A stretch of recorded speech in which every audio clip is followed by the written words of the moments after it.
why is that old Leech here? This house isn't even hers anymore." The words cut through the summer air like a jagged knife. I froze at the threshold of my own beach house, my hand still on the doorknob.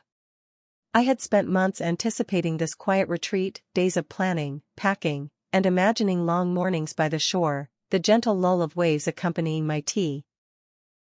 And here she was, my daughter-in-law Samantha, standing at the center of my living room like she had claimed it by birthright, her laughter loud and deliberate, meant to humiliate me. My son David, usually my protector, stood silently beside her, his gaze fixed somewhere between guilt and uncertainty, saying nothing. Not a word. I couldn't help but wonder, had he truly forgotten who raised him? Who had spent decades building memories in this very house? But before we continue, please subscribe and turn on the notification bell for updates. The scene before me was surreal. My furniture, once neatly arranged, had been scattered as though I were a mere visitor in my own home. Samantha's children darted between rooms, their shrill laughter bouncing off walls that had known only family, love, and calm summers. Even the neighbors she had invited, people I barely recognized, were milling around as though I were an intruder. The air was thick with audacity, and for a moment, I questioned whether I was dreaming. Could someone really invade your home, insult you, and leave your son frozen in complicity? Could a person's entire summer, their sanctuary, be commandeered by someone else's sense of entitlement? I paused, drawing a slow breath, reminding myself that I had seen this coming. Samantha had always been ambitious, sharp-tongued, and willing to push boundaries, especially with me. Her resentment toward my age, my influence over David, and my ownership of this house was no secret. But I had underestimated just how bold she could be. The neighbors, drawn in by her invitations, looked expectantly at me, perhaps waiting for me to crumble, to beg, or to leave quietly. And for a brief moment, I felt a ripple of anger, raw, immediate, tinged with disbelief, but I knew that acting out of anger would only give her the satisfaction she craved. Instead, I smiled. Not a small, polite smile, but a deliberate, calculating one. "That's all right, dear," I said, letting my voice carry calm authority. My words seemed to hang in the air, unanswered by Samantha, who blinked as if my composure were confusing. The neighbors exchanged glances, and I realized that they hadn't expected resistance. They thought this would be easy theater, a feeble grandmother forced to retreat while the younger, louder, and bolder woman claimed the stage. They were wrong. And the seed of tension that would grow this summer was planted in that very moment. The truth is, this house has been my sanctuary for decades. It was my husband's dream, and when he passed, it became mine. Every room carries memories, the smell of sea salt that drifted through open windows in the early morning, the kitchen where I taught David to bake cookies, the deck where we watched fireworks every July. Each corner was threaded with laughter, arguments, whispered secrets, and lessons passed from one generation to another. It wasn't just a house. It was a living chronicle of my family, my son, and my late husband's legacy. To see it overrun, to hear someone speak of it as though it were theirs, was more than an affront, it was a betrayal. And yet, the most painful part wasn't Samantha's audacity. It was David's silence. I moved slowly into the house, letting my eyes take in the scene. Samantha had spread her belongings across my furniture, her clothes draped on the sofa as though they had always belonged there. On the coffee table were magazines she had brought, and a half-finished drink she had left to attend some minor chaos she had conjured with my neighbors. The audacity of claiming a space that wasn't hers, that had never been hers, was dizzying. But instead of confronting her with fury, I chose patience. I knew that patience, paired with careful observation, would allow me to see the cracks in her plan, and in her pride. The neighbors, too, were complicit in a subtle way. They had been drawn into Samantha's orbit, charmed by her energy, unaware of the full story. Their glances at me were curious, some tinged with judgment, others with awe at my apparent restraint. They didn't know me, didn't know my history with this house, didn't know the decades of summers the first had spent here. But I did. And that knowledge, that lived experience, was my advantage. While Samantha assumed control through loudness and presence, I understood the power of patience, observation, and timing. And so I let the first day pass, quietly, deliberately. I observed, remembered, and planned. Every laugh Samantha forced, every brag about entitlement, every glance she threw at David or the neighbors. It all added to a growing map in my mind, a plan of how to reclaim not just the house, but the respect and balance that had been upended. I wondered if Samantha realized that underestimating me would be her undoing. Did she really think that age equaled weakness? Did she truly believe that a woman who had weathered decades of life's storms would crumble before theatrics and insults? By evening, as the sun dipped below the horizon, casting golden light over the beach, I sat quietly in the kitchen, reflecting on the events of the day. I knew that what came next would require more than just observation. It would require strategy, timing, and a subtle, precise execution that Samantha would never see coming. I allowed myself a private smile. The summer was long, and while Samantha believed she had won the opening act, the real story was just beginning. And I knew, deep in my heart, that this would be a summer she would never forget. The first morning in my beach house should have been peaceful. Sunlight pouring through the sliding doors, waves lapping gently against the shore, seagulls calling overhead. Instead, it felt like I had stepped into a carefully staged theater, one where I wasn't the star, but an unwanted spectator. Samantha had arrived early, her family in tow, and the neighbors she had invited were already settling in. The air was heavy with chatter, laughter, and that faint, irritating scent of entitlement that seemed to cling to Samantha like perfume. I stepped inside, and the scene hit me like a wave. My living room, which I had always kept tidy and welcoming, had been transformed into a chaotic gathering space. Toys lay scattered across the floor, magazines I didn't recognize were stacked haphazardly on my coffee table, and a half-eaten breakfast sat forgotten on the dining table. Samantha, standing confidently in the middle of it all, turned and gave me a sharp, calculating smile. "Margaret," she said, her voice dripping with feigned sweetness, "so glad you could join us. I wasn't sure you'd make it." I didn't respond immediately. Instead, I walked slowly through the room, letting my eyes take in the scene. My son David hovered near Samantha, his shoulders tight, his expression unreadable. I could see the subtle conflict in his face, loyalty to his wife, respect for me. But he said nothing. Silence, I realized, was Samantha's ally. But I had faced worse than this in life. "Do you like the arrangement?" Samantha asked, gesturing to the living room with a flourish, as though she had designed it herself. "I thought the furniture could use a little updating, and, well, I invited some friends over. You know, to liven things up a bit." I smiled. Not the forced smile of submission, but the quiet, measured smile of someone who knows more than they are letting on. "It looks lively," I said, my voice calm, almost casual. It was a simple word, but it carried weight. In that moment, Samantha's expression flickered, slightly confused, slightly irritated. She had expected resistance, tears, or at least embarrassment. She hadn't expected composure. As I walked through my home, I noted every detail. Samantha had left personal items in every room, as though staking her claim. Yet, in doing so, she had left small mistakes. Clues that she hadn't fully thought through. A family heirloom carelessly placed in the corner, a stack of invitations she hadn't sent properly, a note from a neighbor that contradicted her version of events. My mind began cataloging everything, forming a mental map of her missteps. Each one was a tool, a subtle lever I could use later. The neighbors, meanwhile, had begun to notice my calm. Some looked uncomfortable, realizing that Samantha's energy was not the only force in the room. Others whispered among themselves, curious about the silent woman who had entered her own house as though nothing was amiss. I caught snippets of their conversation. "She seems composed.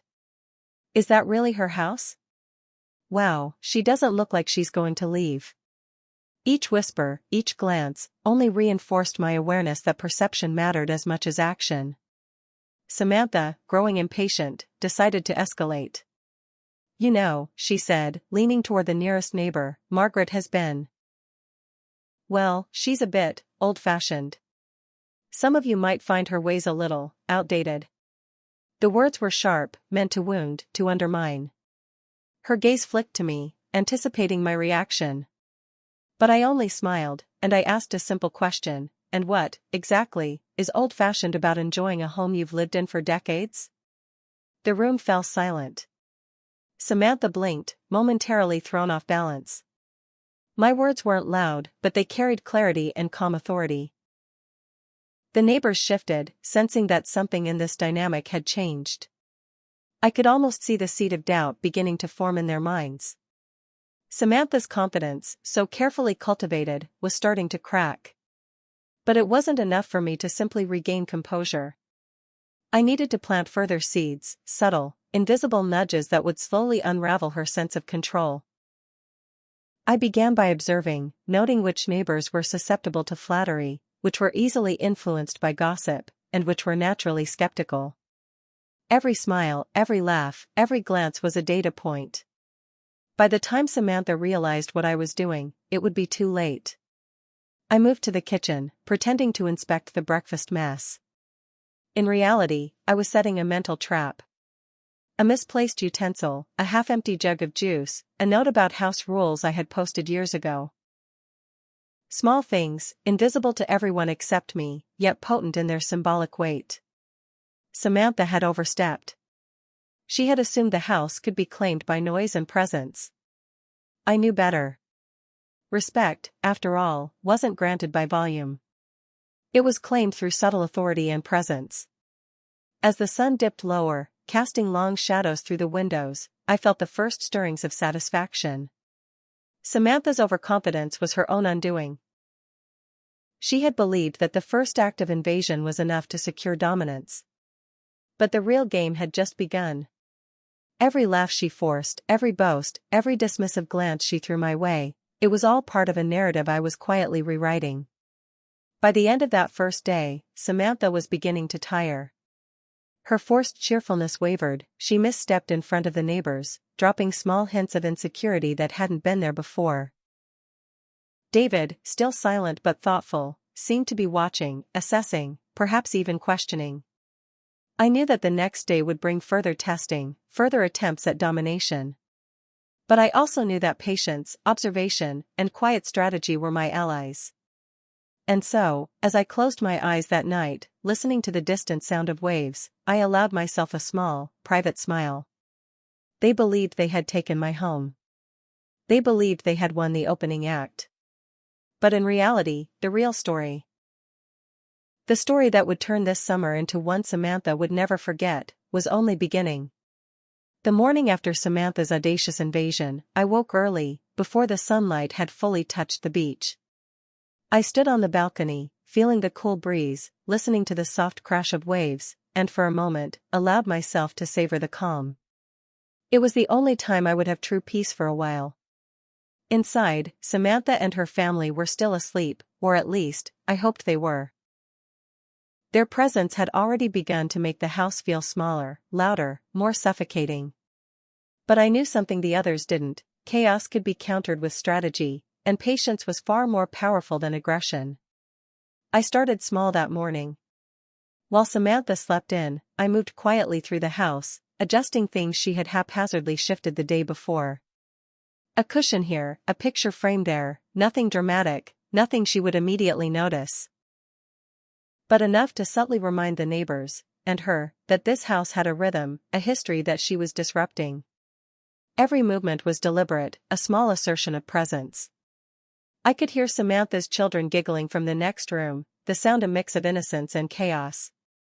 It reminded me of summers past, when David had been a boy, running through the halls, his laughter mingling with mine. Now, her children's laughter was a challenge I had to meet, not with anger, but with quiet dominance. By mid-morning, Samantha had finally emerged, still carrying the arrogance of yesterday. She expected the neighbors to fawn over her, to applaud her boldness. But I had planted tiny doubts already. A neighbor who had been friendly yesterday now hesitated, casting a glance at me, almost as if asking silently, "Is this really her home?" It was subtle, imperceptible to Samantha, but it was working. Confidence, as I knew, could crumble under observation and quiet undermining. Samantha decided to escalate her theatrics, as expected.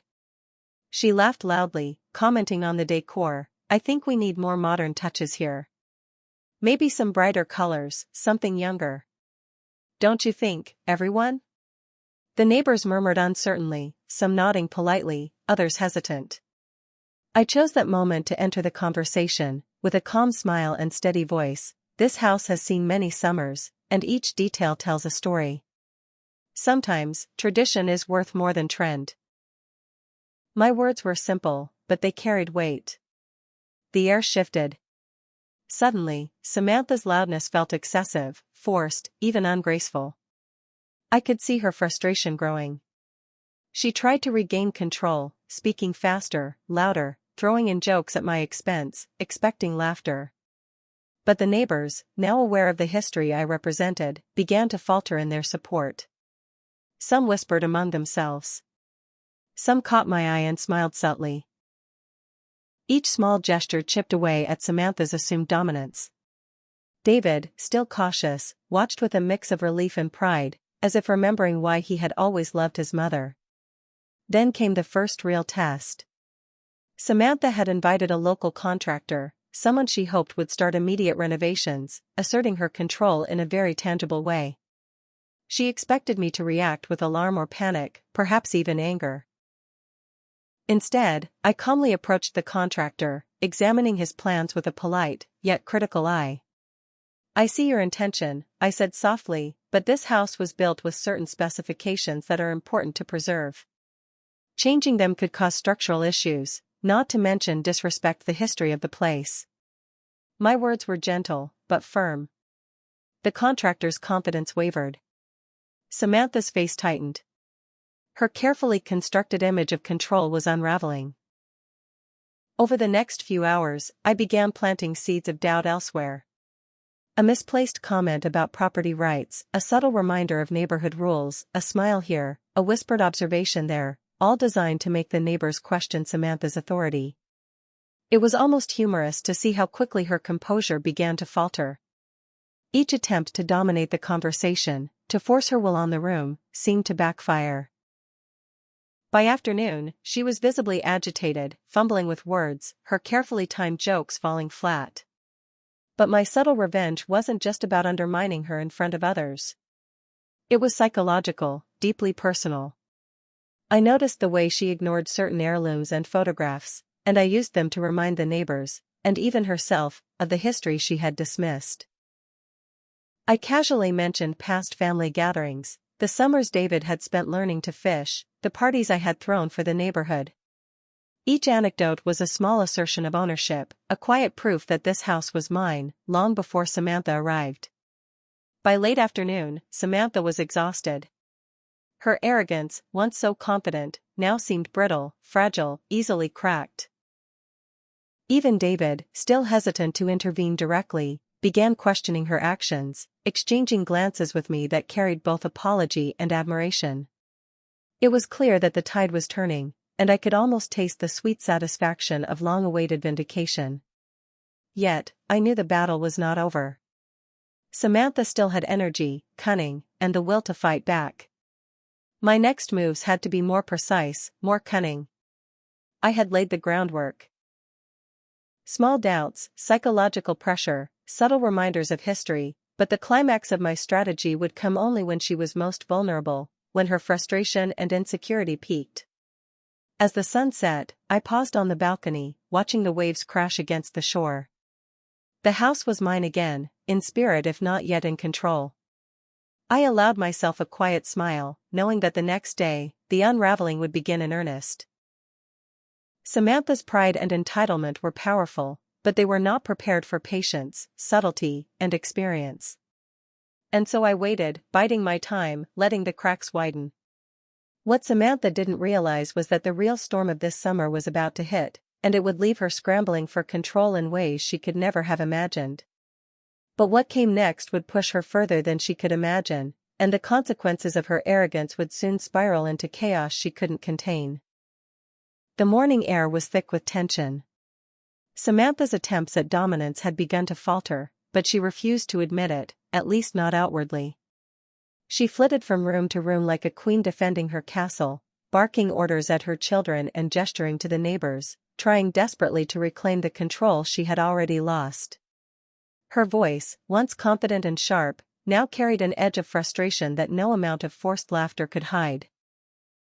David, my son, watched quietly from the sidelines, his expression a mixture of worry, guilt, and a dawning realization.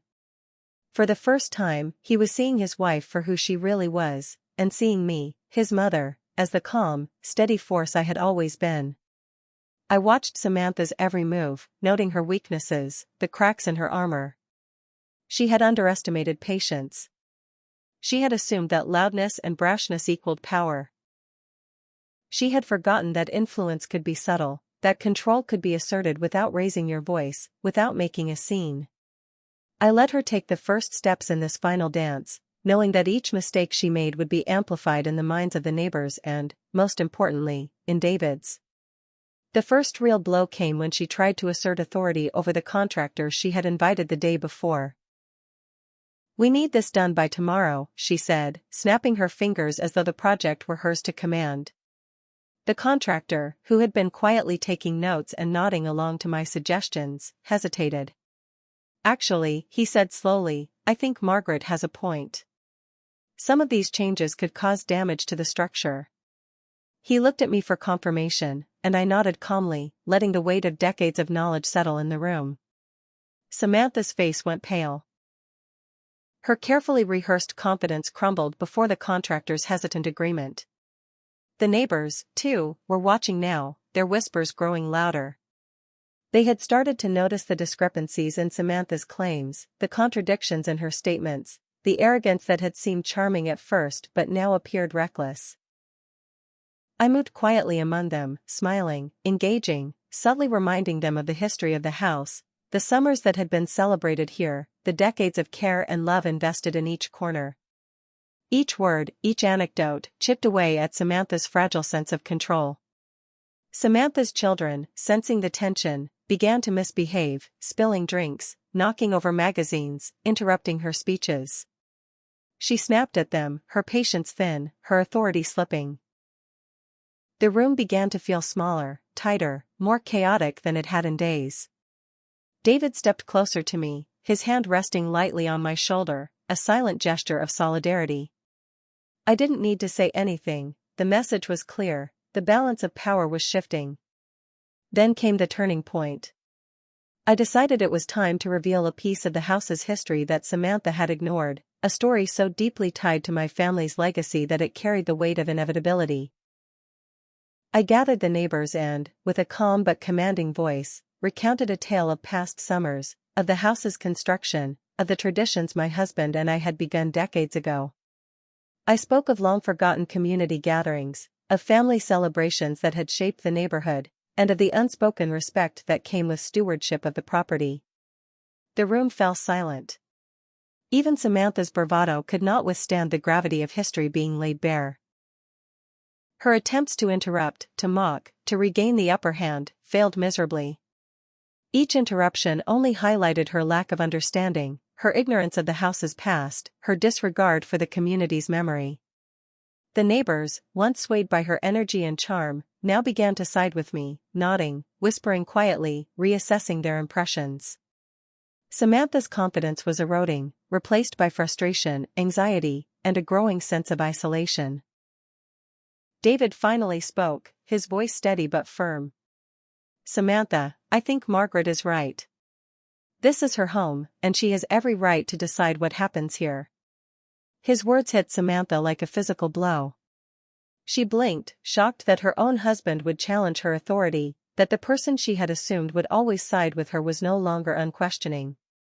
Her eyes darted to me, seeking reprieve, an ally, but found only a calm, assured presence that radiated strength. By afternoon, Samantha's arrogance had fully unraveled. She tried to regroup, to regain composure, but every effort seemed to backfire. Neighbors whispered, contractors hesitated, children misbehaved, and David's quiet support for me only emphasized her failures.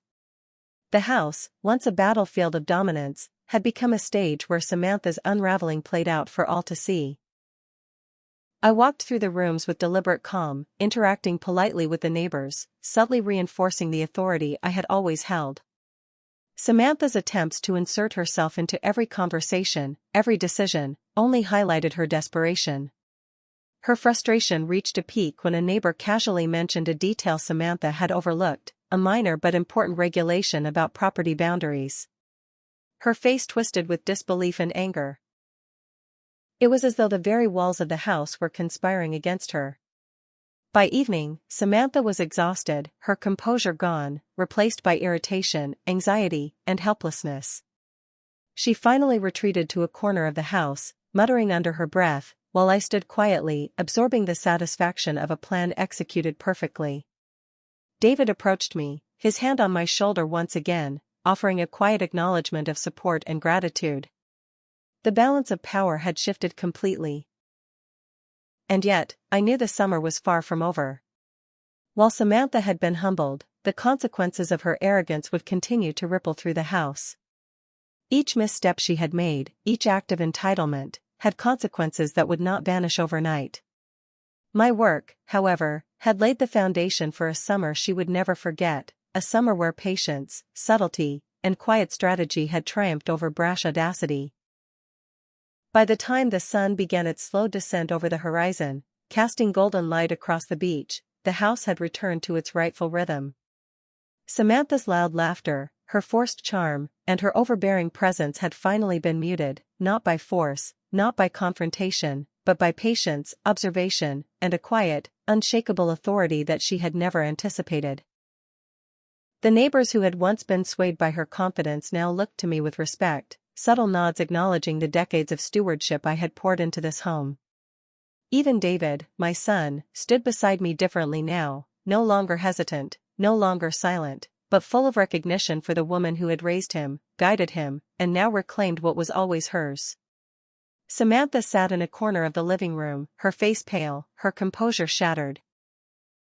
I could see the frustration building inside her, the sense of humiliation mingled with disbelief. She had underestimated the quiet power of experience, the subtle force of strategy, and the resilience of someone who had spent a lifetime facing challenges far greater than this. Her children, sensing their mother's tension, clung to her, uneasy and confused, no longer the boisterous presence they had been just days ago. The house had shifted, and everyone in it could feel the new balance of authority. I walked slowly through the rooms, taking in the changes, both physical and emotional. The neighbors whispered among themselves, recalling the history of the house, the long summers the first had spent raising David here, and the traditions that Samantha had so carelessly dismissed. Each whispered comment reinforced the reality: the house was mine. Not in some fleeting claim, but in a legacy of care, love, and history that no amount of loud words or temporary control could undo. I let them feel that authority without even trying, letting quiet presence do what confrontation could not. David finally approached Samantha directly, his voice calm but firm. "Mom has always cared for this house. She has every right to be here. And, Samantha, I think it's time you recognize that." The words, gentle yet decisive, were a blow to Samantha's pride. She looked between us, searching for an ally, a reprieve, but found none. Her arrogance, once so commanding, was now a fragile shell, cracked and crumbling under the weight of reality. I didn't need to say anything more. My presence, my calm, and the subtle maneuvers of the past few days had already spoken louder than any words could. Samantha's attempts to assert control had backfired spectacularly, and the consequences of her overconfidence were now clear to everyone. It was a lesson in humility, in patience, and in understanding that entitlement without respect is a fleeting illusion. As evening settled over the beach, I allowed myself a moment of reflection. This summer had begun as a potential nightmare, an invasion of my sanctuary by someone who believed boldness alone could command loyalty and respect.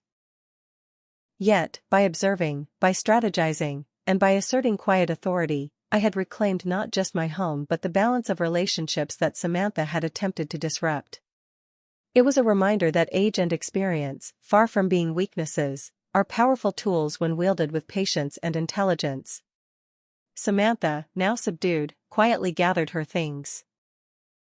Her exit was silent compared to her grand entrance, her arrogance replaced by the recognition of defeat she could not yet fully articulate.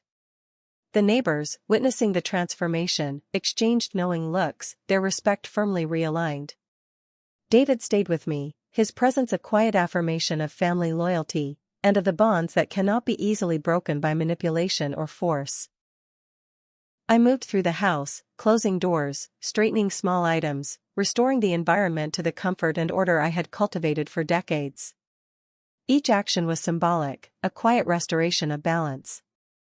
The summer was far from over, but I knew that the tide had turned irrevocably.